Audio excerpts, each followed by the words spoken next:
السلام علیکم ورحمۃ اللہ وبرکاتہ۔ پیار دوستو، آپ اس تقریر میں سنیے کہ مفتی سلمان اظہری کیا بیان سنا رہے ہیں۔ اس تقریر کو سن کر تمہارا ایمان تازہ ہو جائے گا انشاءاللہ۔ تو سنیے اس تقریر کو، اس ویڈیو کو لاسٹ تک ضرور دیکھیں۔ لوگ ہم سے یہ کہتے ہیں کہ آپ سخت لہجے میں بات کرتے ہیں۔ آپ کو پتا ہے عمیر بن وہب ایک ایسا شخص جو شیطان قریش اس کو کہتے تھے، جنگ بدر میں سب کو ابھارنے والا، اور وہ شخص آیا تھا مدینہ طیبہ، اس کا بیٹا قید تھا حضور کی بارگاہ میں، بدر کے قیدیوں میں وہاں پر قید تھا حضور صلی اللہ علیہ وسلم کے پاس۔ عمیر بن وہب دشمنی میں کھار کھا رہا تھا کہ کسی نہ کسی طرح سے میں بدلہ لے لوں۔ بدر میں کتنے لوگوں کو مار دیا ان لوگوں نے، ہم بہت بڑی تعداد میں تھے پھر بھی یہ مسلمان جیت گئے، اور مکہ میں روز ٹینشن میں رات گزارتا تھا۔ ایک ایسا ہی شخص ملا، صفوان نام تھا، اور اس کا بھی پرابلم وہی تھا، اس کے باپ کو بدر میں مار دیا گیا تھا، اس کا بیٹا قید تھا، اس کا باپ مرا تھا، تو دونوں کا سیم پرابلم۔ تو دونوں بیٹھ کر کے کعبہ کے حتیم کے اندر فیصلہ کرتے ہیں۔ صفوان بہت پیسے والا تھا، عمیر سے کہا تو اگر جا کر کے محمد کا قتل کر کے آئے تو میں تیرے سارے قرضے چکا دوں گا، اور تیرے بچوں کی باقی سب کی پرورش میں خود اپنے ذمہ لوں گا۔ معاہدہ کر لیا اور تلوار بھی دے دیا، زہر لگا کر کے عمیر کو مدینہ بھیج دیا۔ مدینہ آیا عمیر، کیا کرنے کے لیے؟ میرے آقا صلی اللہ علیہ وسلم کا قتل کرنے کے لیے۔ لیکن کس بہانے سے آیا؟ کہ بیٹے کی خیر خیریت پوچھنے جا رہا ہوں، قیدی ہے نا، حضور کی بارگاہ میں قیدی ہے۔ اب یہ وہ وقت تھا جب رسول پاک صلی اللہ علیہ وسلم مسجد نبوی میں ہیں، اور حضرت عمر فاروق باہر مسجد نبوی کے باہر چند صحابہ کے ساتھ کھڑے ہیں، اور جیسے ہی عمیر بن وہب آیا، اب حدیثوں کی سب کتابیں اٹھا کر پڑھو، جو جملہ پڑھو گے تو پھر آپ کو پتہ چلے گا۔ حضرت عمر کہتے ہیں خذوا ھذا الکلب، کہتے ہیں اپنے ساتھیوں کو پکڑو اس کتے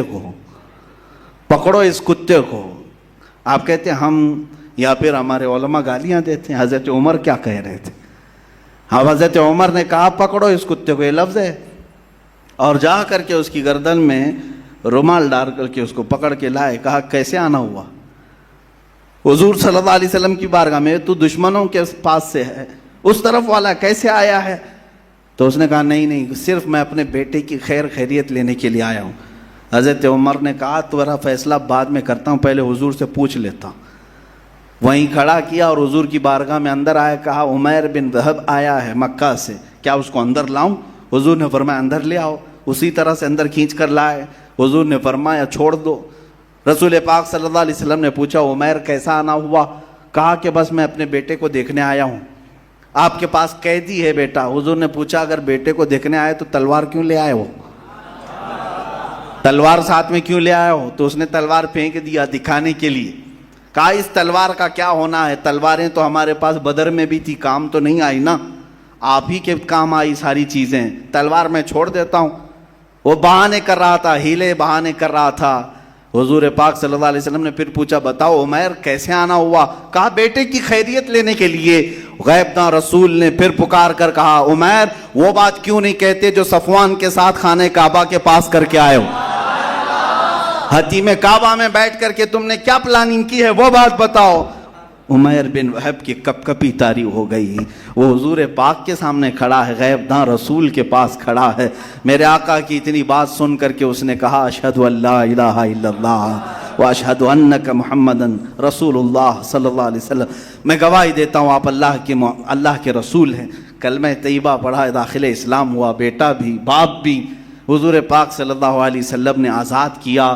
حضرت عمر جو گمچھا ڈالے تھے، رومال ڈالے تھے، اب گلے میں ہاتھ ڈال کر باہر لے آتے ہیں، گلے میں ہاتھ ڈال کر باہر لے آتے ہیں، اور جو صحابہ کھڑے تھے ان کے سامنے جو کہتے ہیں یہ سکھایا ہے عمر فاروق نے مسلک کیا ہونا چاہیے، تمہارا مذہب اور مسلک کیا ہونا چاہیے۔ کہتے ہیں واللہ انی لخنزیر احب الی، کہتے ہیں تھوڑی دیر پہلے اس سے تھوڑا سا اچھا مجھے خنزیر لگتا تھا، خنزیر غلیظ جانور۔